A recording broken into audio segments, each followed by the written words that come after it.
Hi guys, I wanted to talk to you today about a topic that I've put in this title, which is going to be something along the lines of why I'm getting a bit sick of physical media.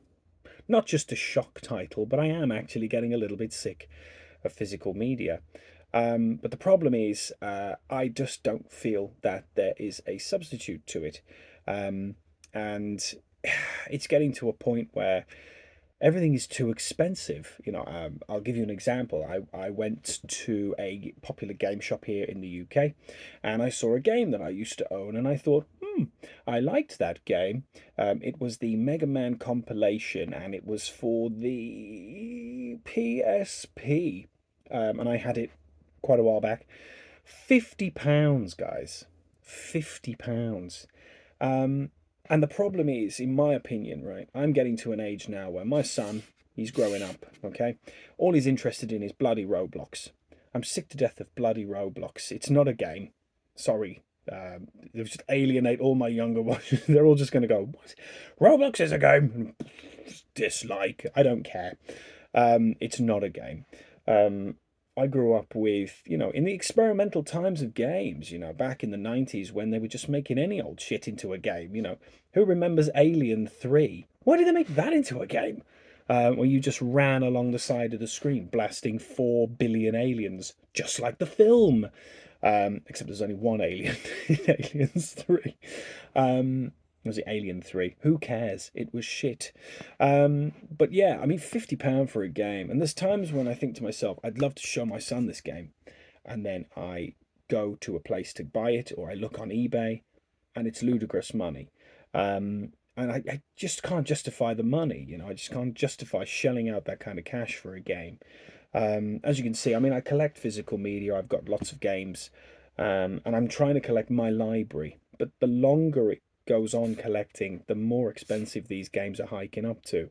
Um, and it's becoming almost like swimming in treacle. I'm just getting nowhere. I'm collecting what I think is a decent collection to have, and yet here I am still, thirsting for more stuff. And the problem also is, say I want to play a Commodore 64 game from when I was a kid. And I've got a good example. I wanted to play a game called Turbo the Tortoise. Does everybody remember that? It was a terrible plug for Sonic the Hedgehog. It was a tortoise with an exhaust and a ninja mask, because I think Turtles was big at the time. But so I looked at it and I thought, I don't have a Commodore at the moment. I need to get a Commodore. So looked up a Commodore, about £100. Okay, so now I need an old TV. Now even the old TVs are like £100. That's £200 already. I haven't even got the game yet. The game was 60 quid. It's on a tape. It was shit. I only want to play it for like 5 minutes. I just want to capture that moment when I played it for the first time after I'd rewound it and turned it over and rewound it again. That one moment when I go, oh, it's Turbo the Tortoise, and then I'm done and I'll just go back to Dead Island 2 or something. And it's getting ridiculous, And I think especially after COVID, everything's kind of moved up. It's like everybody went, "Oh, isn't COVID horrible? Ooh, isn't it horrible? Isn't this the new scary world scary?" I want to go back to when I was a child. How much is Sonic the Hedgehog now? And then they look and they go, "Oh, I'll buy that because it reminds me of being a child." Um, but obviously, for more serious collectors like probably you who are watching this video, probably me, I think it's a hard thing to get into. And I think physical media is important because it's leaving something behind. And I really do believe that. And I've said this in one of my other videos.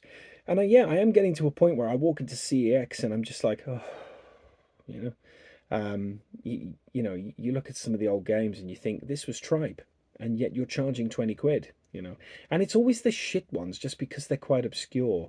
And another thing I find funny is when you go on eBay and it will say rare game. And I'll tell you what, I'm after Lollipop Chainsaw. It's a game I've been after for a while. I found one in CEX, £28. 28 quid. Was it even that much when it came out? 28 quid. You go on eBay, super rare, Lollipop Chainsaw. There's like 400. Is it really that rare when there's 400 of them? I've got a Killers record down there, 7-inch vinyl, right? You can't find it in shops. It is rare. You can't get any rarer than that, okay? Because there's not 400. But on eBay, these games are like, there's 4 million of them. Is it Klonoa?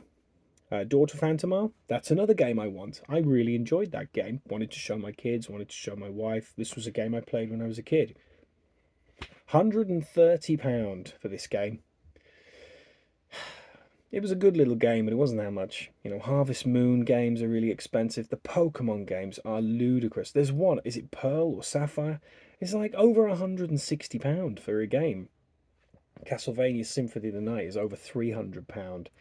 These are ridiculous amounts of money, you know, and you're paying for just the rarity of a game. You know, you're not paying for the actual enjoyment you're going to get from that game. You're just sticking it on the shelf over there. You're not doing anything more with it.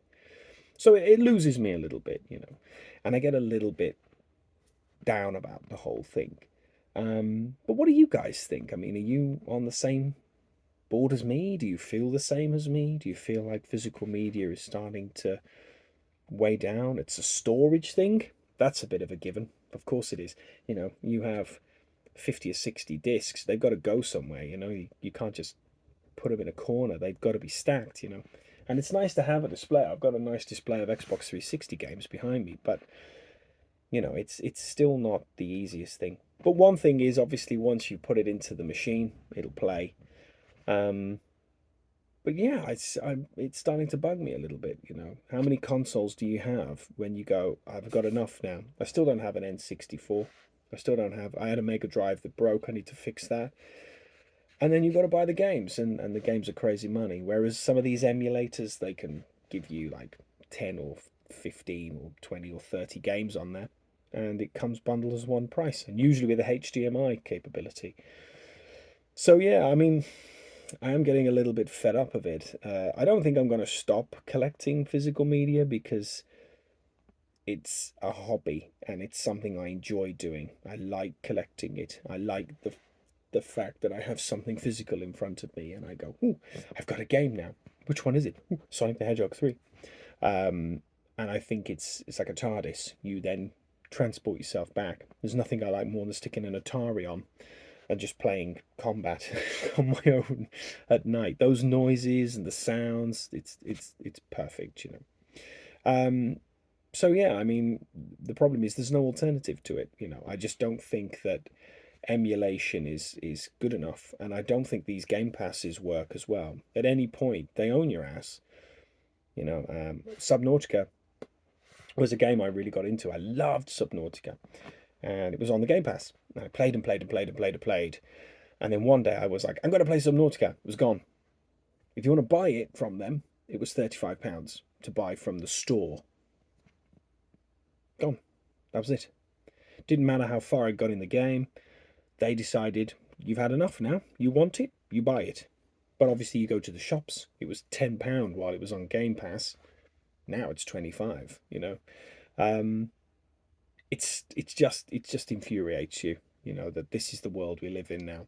And obviously it's a capitalist world. We understand that we have to make money off these things and people have to, you know, they can make a living off them. But I think when it comes to collecting and it comes to archiving stuff, I think there should be a limit to how much they sell these games for, unless they are truly rare, unbelievably rare titles. I think that they should call it a day at some of the limits they come out with. But tell me what you think, guys. It's just been weighing on my mind a little bit, and I wanted to do a little bit of a vlog on it.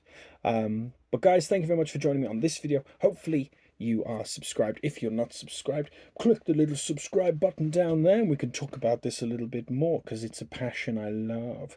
And I made some bedroom eyes at you then, didn't I? Calm down. Let the trousers stay on for now. And if you don't like me, then let me know, and that's fine. You know, we'll have a little bit of a kiss and a cuddle and make up. I need to stop trying to come on to you guys. I'm a married man. Come on, buy me a martini and tell me my eyes are pretty. Guys, thank you very much for this video. Why am I thanking you? I did it. Thank you very much for being on my video. Well, you weren't on my video. Start again. Hang on, I'll go off and come on. Hey, sorry, do it again. So all that'd be cut out unless I didn't, and then that'd be fun. I can't remember what I was going to say. Shut your faces. Anyway, have a wonderful evening, guys, and I'll see you in the next video. But until then, remember, it's only going to get redder if you keep rubbing it. So, goodbye.